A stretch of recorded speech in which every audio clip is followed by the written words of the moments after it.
Empowered people make informed decisions that lead to living a life without regret. This is Sarah Kaki and Shauna Woods from Atlanta Divorce Law Group, and this is the Happily Ever After Divorce Podcast. Welcome to the Happily Ever After Divorce Podcast. I'm attorney Sarah Kaki with Atlanta Divorce Law Group, and I'm joined by our very own managing partner, Shauna Woods. And today we will be discussing passive-aggressive behavior. Shauna, I think that anybody that studies human behavior, whether it's their degree or they do it for fun, like you and I probably do, or, come to an age where you're trying to understand yourself, your partner, people around you better. This is a term you've definitely come across, which is passive aggressiveness. And for the most part, this is not a compliment. If somebody's being passive aggressive, this is not a compliment. It is a way of saying that you are being negative in a way, right? I wouldn't want to be called passive aggressive. No, and I think that the terminology of passive aggressive is expressing negative emotions or negative feelings in an indirect way. In an indirect way. So not coming out and saying, I don't like what you just did. Right. But doing something that the person who's being passive aggressive somehow thinks they're going to show the other person the error of their ways by not directly answering the question or directly saying, I don't like what you did, but in acting in a different way.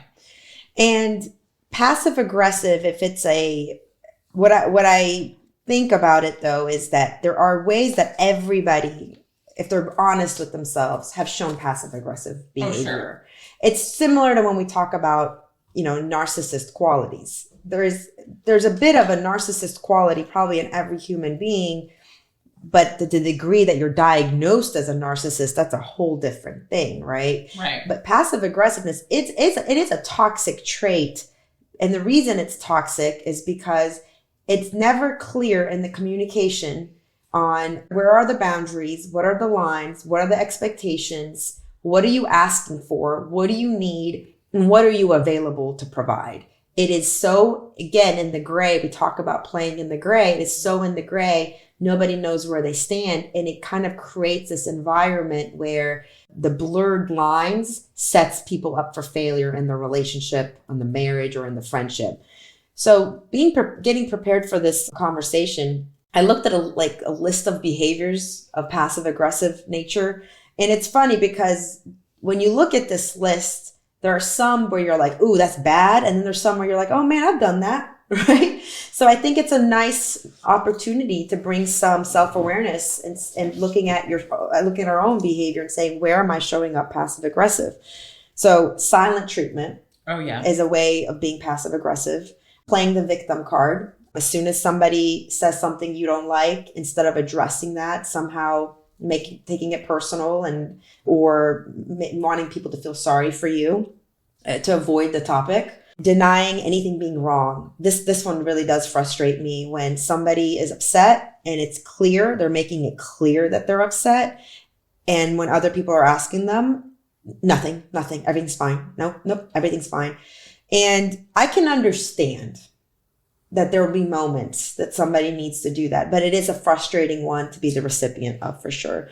Withdrawing, disconnecting. And maybe that's not so much in a silent treatment, but it's just the energy. It's the way you're present, you're shifting, and nobody knows what's going on. Manipulation, instead of, again, directly asking for what it is you need, manipulating other people into providing it for you. Withholding information, where you're not being concise and clear. You're only giving pieces of the truth or messing with the truth a bit just to avoid the confrontation or direct communication. This one is interesting. I think everybody must be guilty of this at some point. I would be surprised if somebody said they've never done this. Using contact through technology to avoid confrontation. How many times has it been where instead of picking up the phone and calling somebody and having that conversation directly, you're like, you know what? I'm going to do this through text message, or I'm going to do this through email, in order to avoid that face-to-face direct communication. And we'll kind of go through the goods and bads here. And then this one drives me crazy too, which is shaming. And I've actually tried to correct this in my children. For instance, Rami will say something to Hannah, like make fun of her for something. Like Hannah will say something like, I don't know, like, what's the capital of Georgia? And then we'll say, oh, it's Atlanta. Oh, and then Rami will say something like, oh my gosh, Hannah, you didn't know that? How did you not know that? And then she'll be like, Rami, don't make fun of me. Like, I'm just kidding with you. You're too sensitive. Or you don't have a sense of humor. That's passive aggressive because you, instead of just confronting the fact that you did something hurtful or you were making a mean joke, you're shaming the person by breaking down their self-esteem and saying you're too sensitive or you don't have a sense of humor. And I think that one's an interesting one because it's not always clear, but people do that. Absolutely, people do that. It is, I think the most experience I have with passive aggressive is actually kind of that tone. When, I know we've talked about how we grew up in different ways. When I was growing up, women were not allowed to be aggressive in the in the cult religion that I was in. They didn't have leadership roles. They weren't allowed to like voice their frustrations to men. So there was a lot of passive aggressiveness in, you know, my childhood, and I saw it on a daily basis, and it drove me crazy.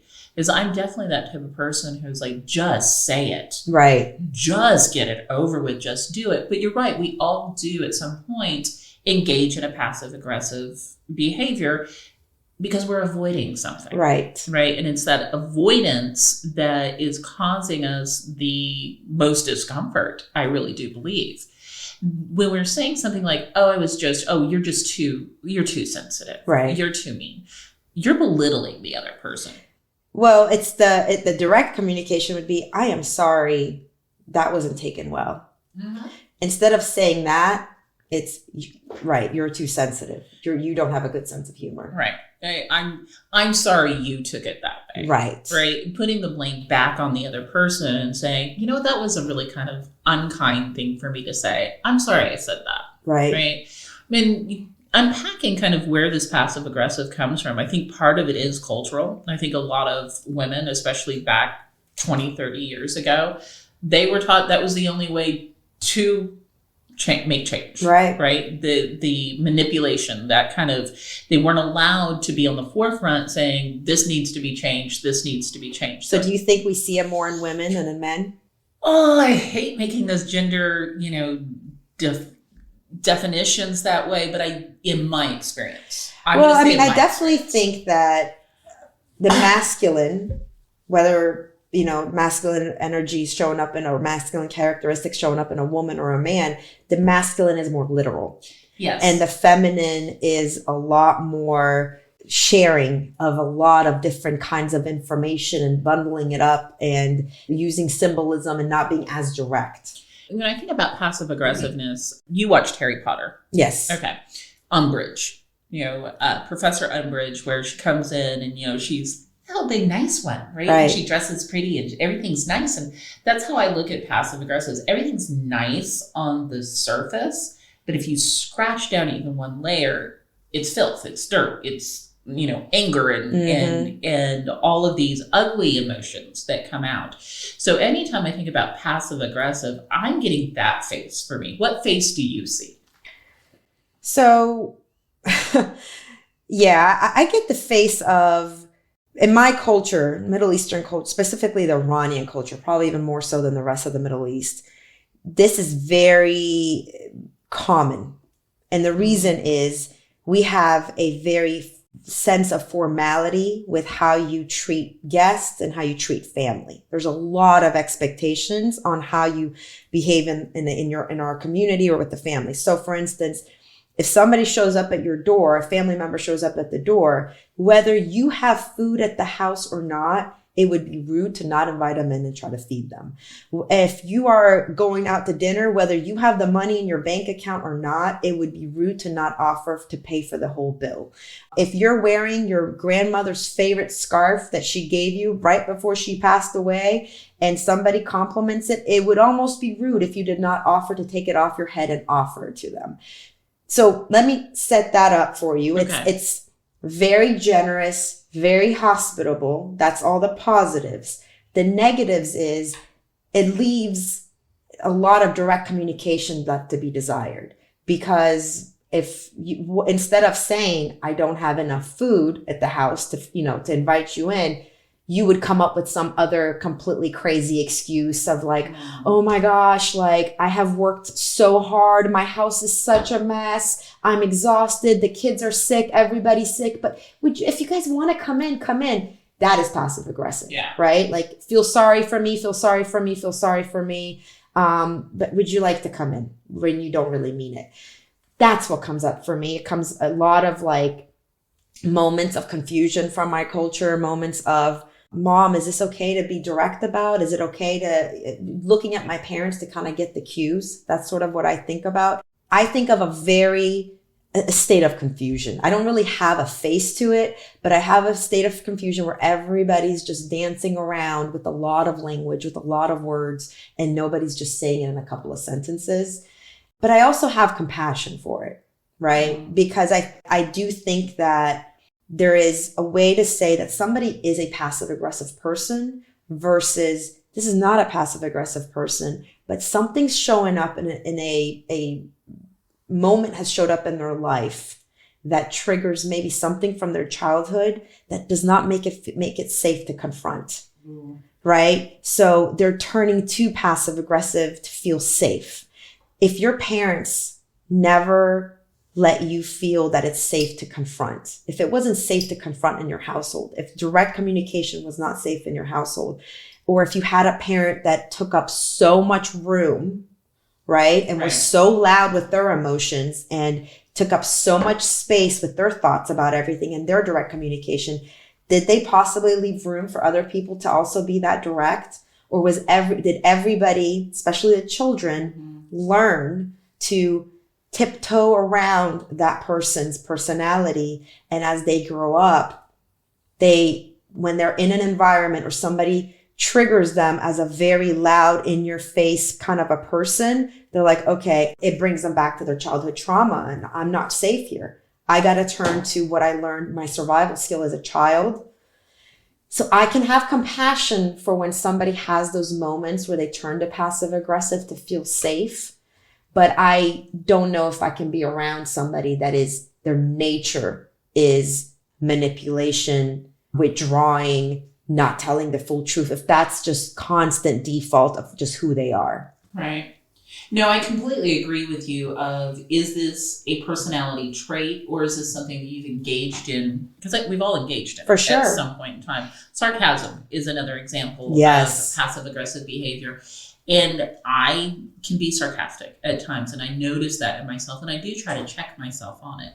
But I do think that there are times when it's an automatic thing that comes out, because you're right, something from childhood, something that traumatic that's happened in the past. Sometimes it really wasn't safe for people to directly address a situation, so there were different things, that were done. And again, I'm not saying all women were passive aggressive, but I'm thinking about this story, and it's a true story, but it's these women in Italy. And we're talking about like in the 1700s. And the men were abusive in this village, right? They would openly beat their spouses. And so all of a sudden, men started dying of different illnesses. And of course, it comes and turns out that these women were killing them, right? They were poisoning them with different things. It would be the soap. It would be, in their pies, or it would be, anytime they would figure out, oh, we think it's this, then the women would move it to something else, right?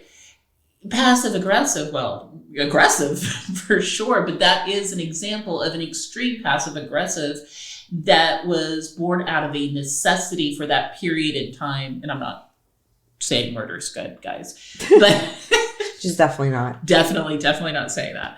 But it came out of a necessity, right? So I do think that when we think about, you're right, we can have compassion for somebody who's passive aggressive because it came out of a necessity. Can you grow beyond it is the question, and should you, right? So one of the big things I've learned from Alison Armstrong is animal instinct versus human spirit. And our animal instinct is that first fight or flight kind of reaction of, am I safe? Am I okay? Or, do I have enough to provide? Kind of a gut reaction. As we are maturing as humans and adults and we want to be better and show up better, for ourselves and our loved ones, we want human spirit to overcome animal instinct.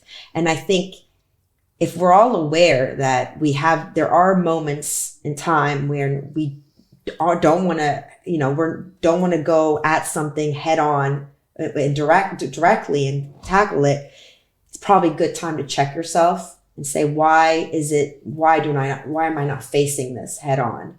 And why is my initial instinct to want to send a text message instead, or tell everybody I'm okay when I'm not, or withhold information or disconnect or not give everybody the silent treatment, right? And if you can trace that back and you're like, okay, this actually doesn't serve me. Everybody around me and myself included is better off by me directly handling this. Then that's a sort of like human spirit thriving in that moment over just having animal instincts. I do think though that there are moments in time where you have to assess the situation. Like not every relationship in your life needs to have that moment where you just go head on, direct, and say yes or no. Some things in life some relationships in life might be at a point where you just need to say through a text message, no. And I'm not available for that. No, that will not work for me. Or, you know what? I am going to need some time and space from this situation. And I don't need to right now spill my guts about how I feel.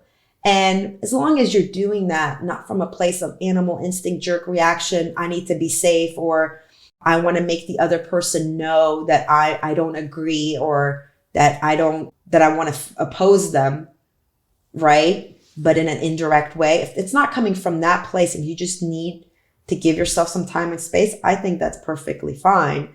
But you just need to be clear on where it's coming from.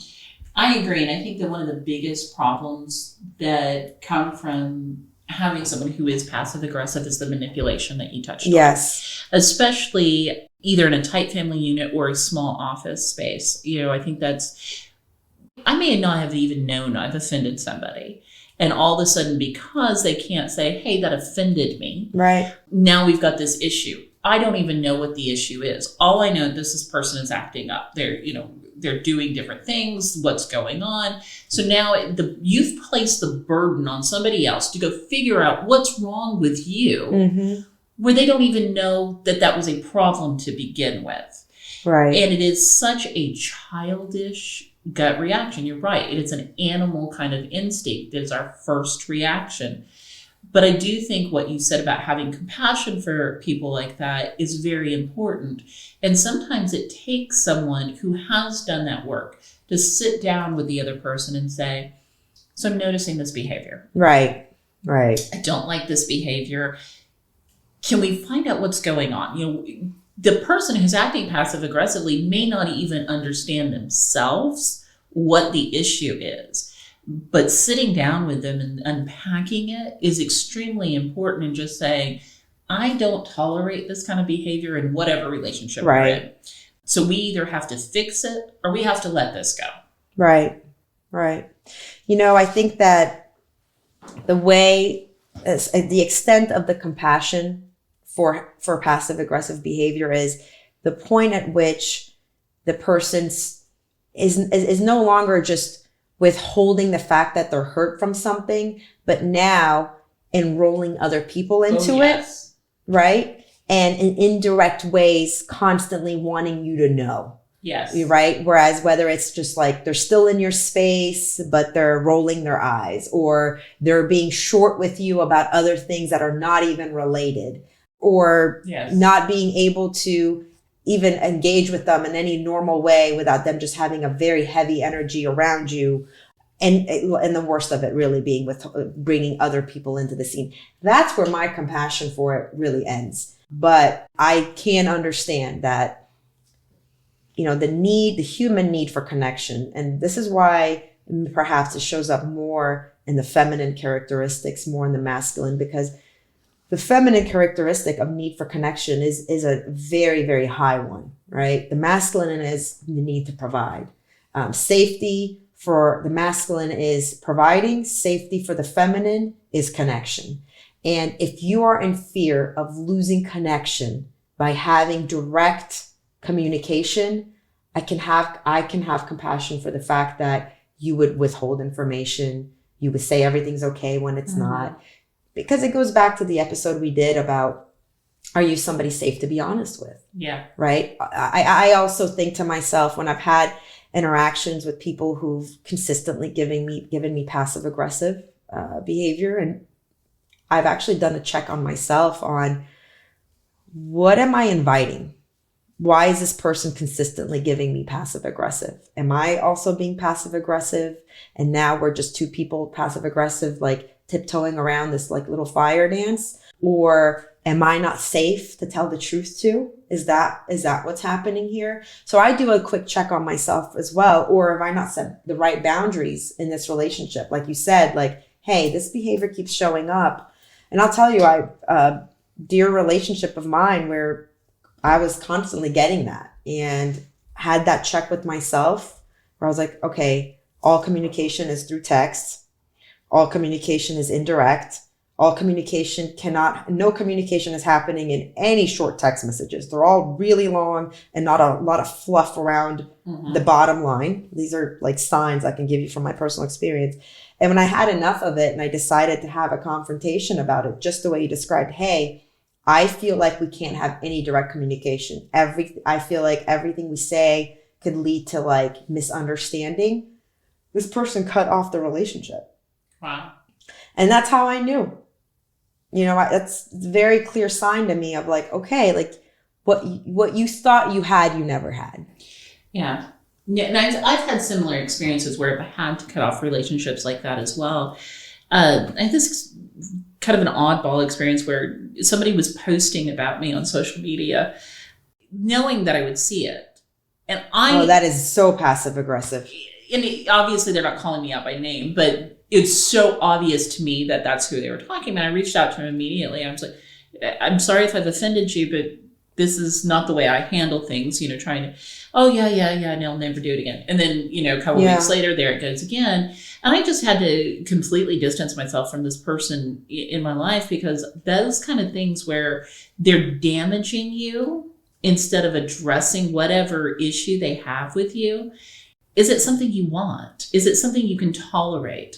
And I love what you said. How am I inviting this? Right. And if you allow that to happen, if you allow other people are going to see how you allow other people to treat you. Right. And if you don't stop it, okay, that's how we treat Shauna. That's how we treat Sarah. Well, I think it's the way you can check to see that, am I the passive aggressive toxic person in the relationship or not? And if I put a stop to that, and the other person is willing to elevate the relationship to a higher level of communication, then great. Now I know I definitely played a massive part in this. Right. But if they are like, no, I'm actually not available for the relationship where we're more direct and we're more honest, and this isn't the pattern of behavior, then again, the relationship you thought you had, you probably never did. And that's painful. But I think it serves everybody better to disengage. Absolutely. Thank you, Shauna. Thank you. Thanks for listening to the Happily Ever After Divorce podcast. If you'd like to learn more, go to atlantadivorcelawgroup.com/resources.